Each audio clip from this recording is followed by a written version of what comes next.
Bien, vamos a aprender cómo se trabaja un problema de plano inclinado.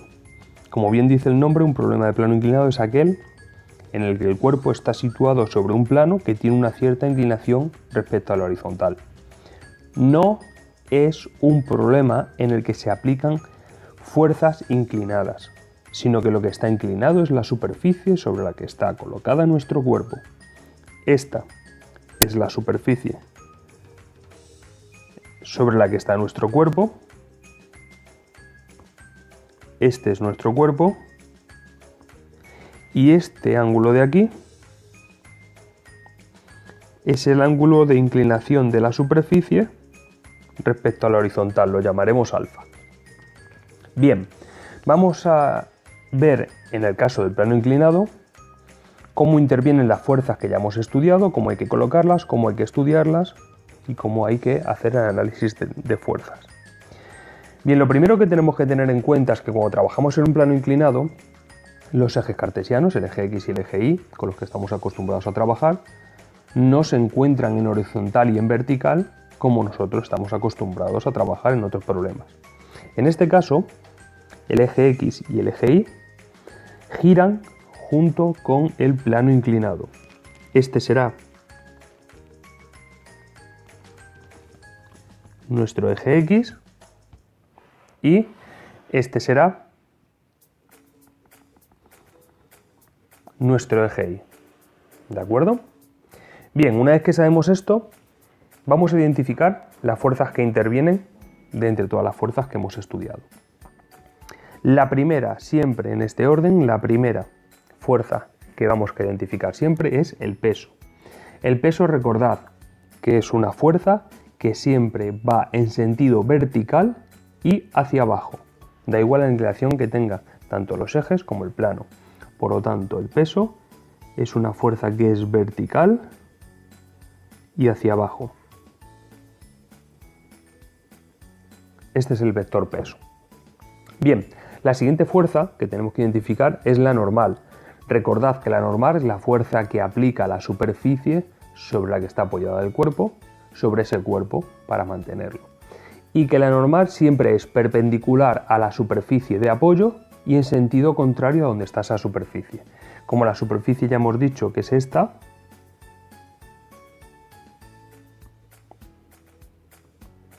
nuestra fuerza normal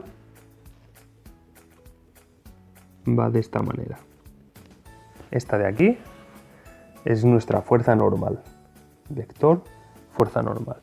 Recordad que todas las fuerzas son vectores, ¿vale? Bien, la siguiente fuerza que tenemos que identificar, en este caso, sería la fuerza aplicada en el caso de que la hubiese. Como esto es un ejemplo que vamos a trabajar sin números, sin nada, solamente para ver cómo se hace el análisis de fuerzas, no vamos a tener una fuerza aplicada. Si la tuviésemos, la dibujaríamos, así como nos digan que está aplicada, sencillamente, hacia arriba, hacia abajo, con un cierto ángulo, como sea. Bien, la siguiente fuerza que tenemos que identificar, por lo tanto, es la fuerza de rozamiento. Recordad, importante, la fuerza de rozamiento siempre se opone al movimiento, siempre va en el sentido contrario hacia donde se mueva el cuerpo. Bien, aquí, en este caso, ¿hacia dónde se mueve el cuerpo? Un cuerpo, si tú lo dejas suelto en un plano inclinado, lo lógico es que por el efecto de la gravedad el cuerpo se mueva hacia abajo. Por lo tanto, nuestra fuerza de rozamiento va en sentido contrario y esta de aquí es nuestra fuerza de rozamiento. ¿Hasta ahí bien? Vale. ¿Qué es lo que ocurre? Nosotros, al hacer el análisis de fuerzas, siempre decimos fuerzas que se encuentran en el eje Y, fuerzas que se encuentran en el eje X. Y en este caso concreto tenemos una fuerza, como es el peso, que no se encuentra ni en el eje Y ni en el eje X. ¿Qué vamos a tener que hacer? Descomponer la fuerza peso en su componente X y en su componente Y. ¿Cómo vamos a hacer esto? Bien, vamos a hacer las proyecciones ortogonales del vector peso sobre los ejes. Las proyecciones ortogonales, recordad que son como las sombras, ¿vale? Entonces, si nosotros hacemos la proyección ortogonal del peso sobre el eje Y, lo hacemos de esta manera. Y obtenemos así lo que sería su sombra sobre el eje Y, que es la componente y del peso, P sub i. De la misma manera, si nosotros proyectamos la sombra sobre el eje X, hacemos de esta manera. La sombra sería esta, y esto por lo tanto es P sub X, la componente X del peso.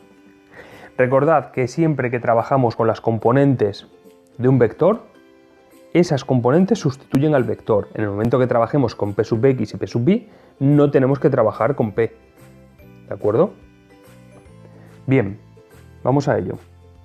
Lo primero, nosotros en función de los datos que nos den, el coeficiente de rozamiento, la masa del cuerpo, el valor de la gravedad, el ángulo de inclinación, iríamos calculando todo lo que nos vaya saliendo durante el problema.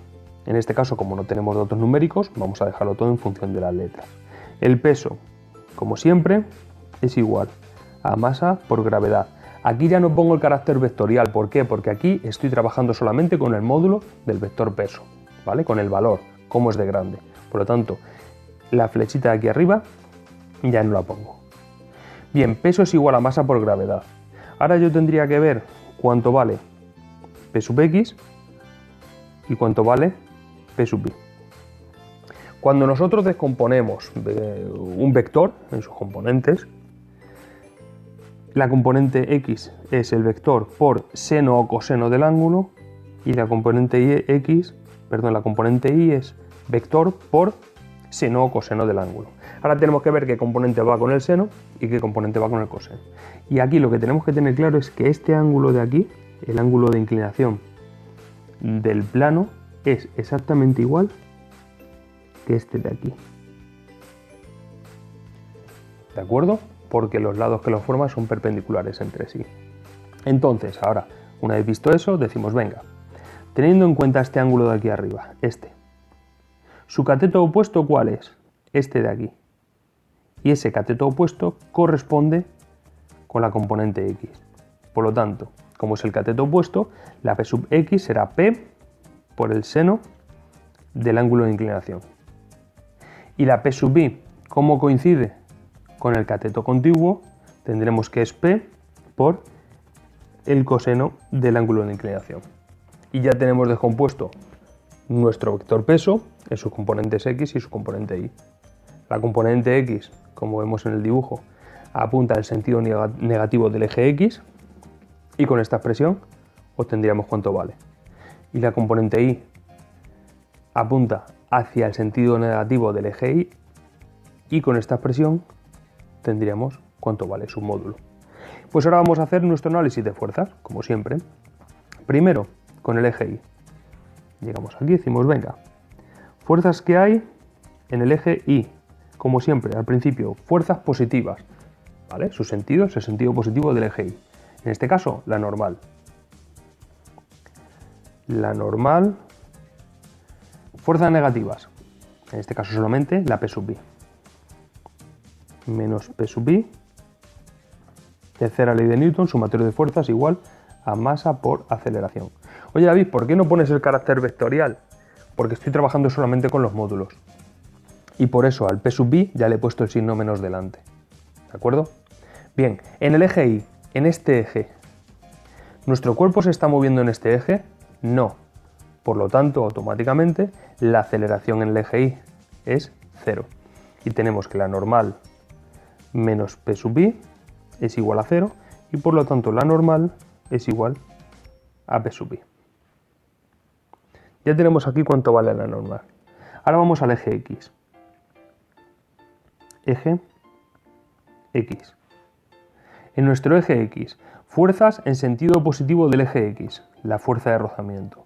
Esto es algo que nos suele llamar la atención porque estamos acostumbrados a que la fuerza de rozamiento tenga un sentido negativo, ¿vale?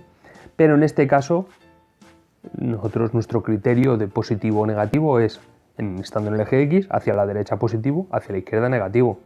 La fuerza de rozamiento apunta hacia la derecha porque el cuerpo se mueve hacia la izquierda, por lo tanto la fuerza de rozamiento es positiva.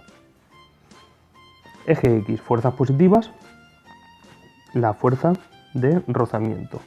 Fuerzas negativas en el eje X, la P sub X. Y por lo tanto aquí ponemos menos P sub X igual a masa por aceleración. En ese eje en principio sí se va a mover nuestro cuerpo, por lo tanto la aceleración no es cero. ¿De acuerdo? Bien, nos falta calcular cuánto vale la fuerza de rozamiento. Tenemos su expresión.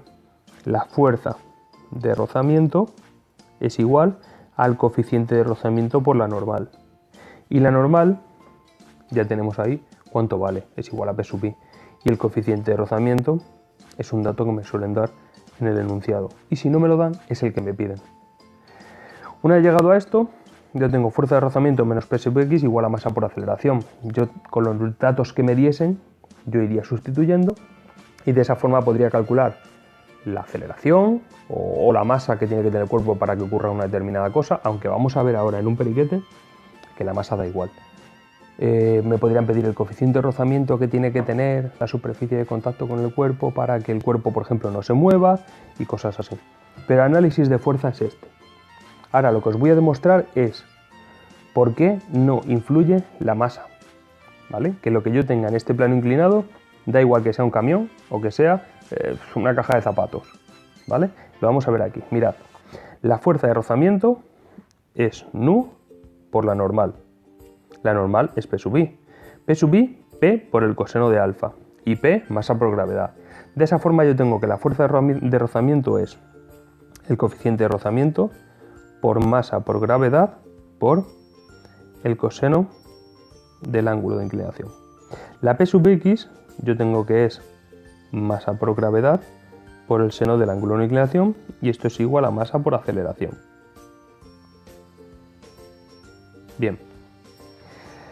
En este caso, como la masa está en todos los términos, yo puedo simplificar dividiendo entre la masa y a mí lo que me queda es coeficiente de rozamiento por gravedad por el coseno del ángulo menos gravedad por el seno del ángulo igual a aceleración. Y aquí veis que magnitudes, ¿vale?, son las que intervienen en el movimiento de un cuerpo en un plano inclinado, ¿vale? Interviene el coeficiente de rozamiento, a mayor o menor rozamiento con la superficie, se moverá de una forma o se moverá de otra. Interviene, por supuesto, la gravedad, ¿vale?, que es la que tira hacia abajo del cuerpo. E interviene, por supuesto, el ángulo de inclinación. Cuanto más inclinación, más caída. Pero la masa no aparece. Curioso, ¿verdad? Pues esto ha sido todo.